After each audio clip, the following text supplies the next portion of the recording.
இல்லாத வாழ்க்கை, உண்மையுள்ள வாழ்க்கையை வாழ்ந்துட்டீங்கன்னா குடும்பங்களில் பெரிய சலசலப்புகள் பிரச்சனைகள் இருக்கவே இருக்காது. என்னை பொறுத்த வரைக்கும் குடும்பத்தினுடைய அஸ்திபாரமே என்னன்னா ட்ரஸ்ட்.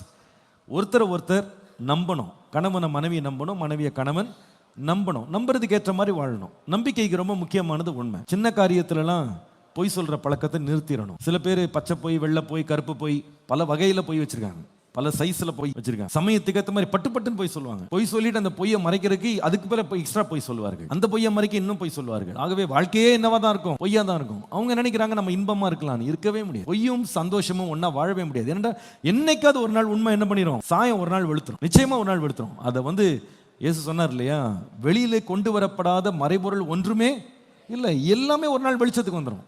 என்னதான் நீங்க சாமர்த்தியமா இருந்தாலும் ஒரு நாள் உண்மை என்ன பண்ணிடும், வெளியே வந்துடும். அதனால தான் சொல்றாங்க, இந்த உலகத்துல மிக சிறந்த ஒரு கொலை செய்கிறவன் அல்லது குற்றம் புரிகிறவன் கூட எவ்வளவு சாமர்த்தியசாலியாக இருந்தாலும் அவன் ஒரு குற்றத்தை புரிந்து அந்த இடத்தை விட்டு வெளியே போகும்போது ஏதாவது ஒரு தடயம் விடாம போகவே முடியாது. ஏதாவது ஒரு தடயம் விட்டு தான் போவான். அதனால தான் சொல்றாங்க, உலகத்துல கண்டுபிடிக்கப்படாத குற்றவாளின்னு யாருமே கிடையாது. எப்படியோ பிடிச்சிருவாங்க அவன். ஏன்னா அவன் தெரிந்தோ தெரியாமலோ அறிந்தோ அறியாமலோ என்ன பண்ணிடுவான், ஒரு தடயத்தை வச்சுட்டு தான் என்ன பண்ணுவான், போவான். என்ன உட்காந்து நீங்க நம்ம ஒரு ரூம் போட்டு யோசிக்கிறதா யோசித்தாலும் நீங்க உட்காந்து என்னதான் ஆழமா சிந்திச்சு ஆராய்ச்சி பண்ணி நீங்க ஒரு காரியத்தை மறைக்க முற்பட்டாலும் பெரிய பெரிய சாமர்த்தியசாலிகள் கூட ஒரு நாள் அவங்களுடைய சாயம் என்ன செய்யும், வெளுத்து